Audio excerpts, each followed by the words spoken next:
Hello students, I'm Dr. Sunita Sharma, Assistant Professor from UBD University. Here we are discussing the demand analysis. So what do you mean by demand? First, let's understand the concept of demand. It is defined as want, need or desire which is backed by willingness and ability to buy a particular commodity in a given period of time. So demand for a commodity is the quantity of that commodity which consumers are willing to buy at a given price for a particular unit of time. So concept of demand is there. Definition says desire plus ability to pay plus willing to spend. So demand is effective desire as it is backed by willingness to pay and ability to pay. So let's move on demand function. So a function is that we describe the relationship between a variable. Here variables are of two types, dependent variables and independent variables. Here independent variables in case of demand are called determinants. So mathematically, demand function for a good x can be expressed as follows. Yes, dx is demand of good x.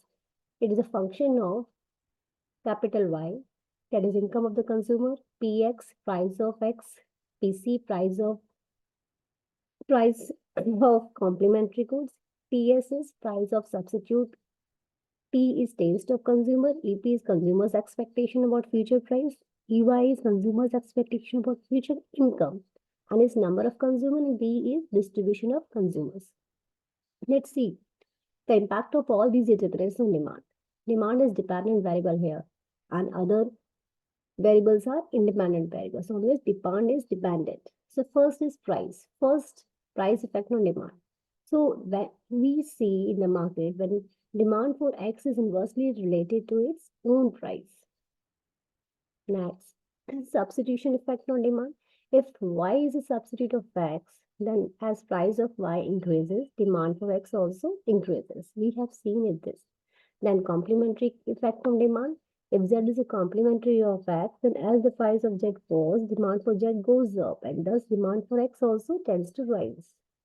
Next is price expectation effect on demand. Here, the relation may not be defined as the psychology of the consumers come into play, because if they think price for that commodity, for example, onion is increasing, then they will purchase it more and more. Next is income effect on demand. As income rises, consumers buy more of normal goods and less of inferior goods. Next, promotional effect on demand. Advertisement increases the sale of a firm up to a particular point. Social psychological determinants of demand are also there, that is like taste, preferences, customs, habits, etc. So let's move the demand curve. Demand curve consider only the price of demand relation and other factors remaining the same. An individual's demand schedule here is we are saying it is price is if 2 rupees, then demand is 1. If prices decreases to 1.5, then demand here this increases to 2. Then if it all decreases to 1, then quantity demanded decreases to 3. So demand curve is negatively sloped, indicating the individual purchases more of commodity per time period at lower the price. The inverse relationship between the price of commodity and the quantity demanded per time is called law of demand. So we have seen what are the determinants of demand or what are the independent variables on which demand depends. These are products' own price, consumers' income, price of related goods, taste and preferences, expectation about the future price and income, and number of the consumer and their distribution. So let's move on the law of demand. Law of demand states that demand for a particular product is inversely proportional to its price. Means if price of product increases, the demand for that commodity decreases. Now move the demand curve and demand schedule. Demand schedule is a list of tabular representation of the different combination of price and quantity demanded. And demand curve shows the relationship. It is graphical relationship between the price of goods and quantity demanded per consumer.